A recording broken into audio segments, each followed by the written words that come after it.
Vão substituir mecanismos indutores como vantagens locacionais, disponibilidade de infraestrutura, ou seja, não basta ser, já se cogitou, né, no primeiro momento do nosso ciclo de industrialização, no início dos anos 70, criou-se uma lei aqui que concedia bonificação até de 80% do ICMS, por exemplo, Lei 2480, para todas as indústrias que implantassem aqui. Ela, no primeiro momento, ela foi responsável pela indução de um grande desenvolvimento. Depois descobriu-se hoje que a perspectiva de viabilidade de empreendimento não passa só por isso. Entendeu? Passa por outras ações. Agora, a questão é a seguinte: haverá uma decisão política? Hoje, os investimentos que se cogitam para o Espírito Santo ainda estão no litoral.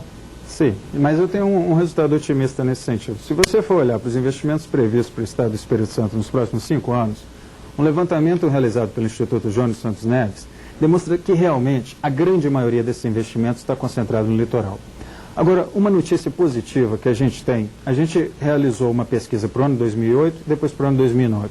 Entre 2008 e 2009, a gente começou a notar uma tendência de interiorização de alguns desses projetos de investimento em áreas fundamentais para o desenvolvimento de uma localidade, como educação, saúde e transporte.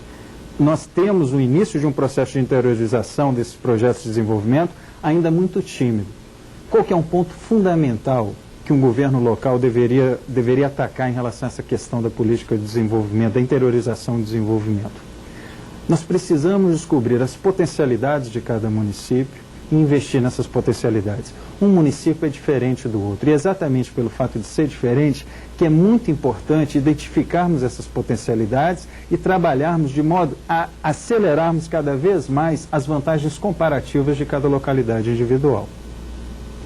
Em 9 minutos a gente conversa com o coordenador dos estudos econômicos, do Instituto Jones dos Santos Neves, Matheus Albergaria de Magalhães. A gente volta já. Voltamos com 9 minutos, que traz hoje o coordenador de estudos econômicos do Instituto Jones dos Santos Neves, Matheus Albergaria de Magalhães. Matheus, por consequência, ou derivando dos estudos que vocês, da produção de informações que vocês têm feito, né, na verdade, produção de informação, que vale dizer produção de inteligência, cunhou-se conceitos como efeitos de transbordamento, supõe-se que de uma região para outra, e hierarquia urbana. Agora, decodifica para nós isso aí. Sim. Traduz economês. Na verdade, esses resultados estão relacionados a 2 estudos em coautoria que nós realizamos recentemente lá no Instituto Jones. E essa questão do transbordamento é muito interessante. O que acontece com uma região se ela está crescendo? Em geral, as regiões vizinhas tendem a crescer também. Por outro lado, se ela está contraindo, as outras tendem a contrair também. Teve um estudo recente que eu fiz em coautoria com um técnico do Instituto Jones, o Leonardo Leite, que a gente tenta mensurar a evidência de efeitos de transbordamento entre os municípios. Ou seja, será que nós conseguimos identificar grupos de municípios que estão crescendo muito e estão cercados por vizinhos que crescem muito, ou grupos de municípios que crescem pouco estão cercados por municípios que crescem pouco? E nós chegamos a um resultado surpreendente. O que acontece? Se você olhar no período 1999-2007, que é o período para o qual nós temos dados disponíveis, em 1999, a maior parte dos municípios que cresciam pouco no estado do Espírito Santo estavam cercados por municípios que também apresentavam crescimento baixo, eram municípios localizados a noroeste do estado. Nova Venécia, Pancas, são alguns exemplos básicos.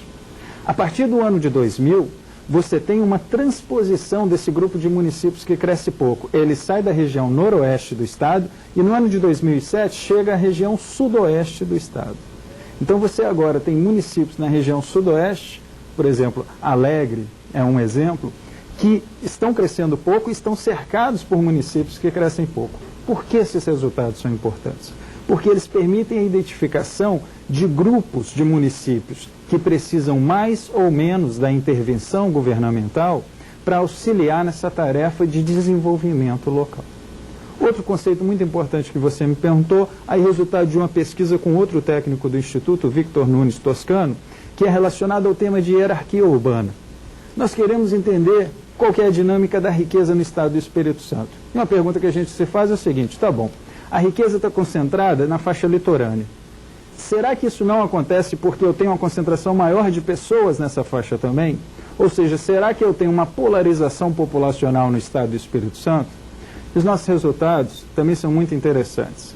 Se você olhar para a distribuição das pessoas no Espírito Santo, nas cidades, você tem que as 4 principais cidades do estado, Vitória, Vila Velha, Cariacica e Serra, são responsáveis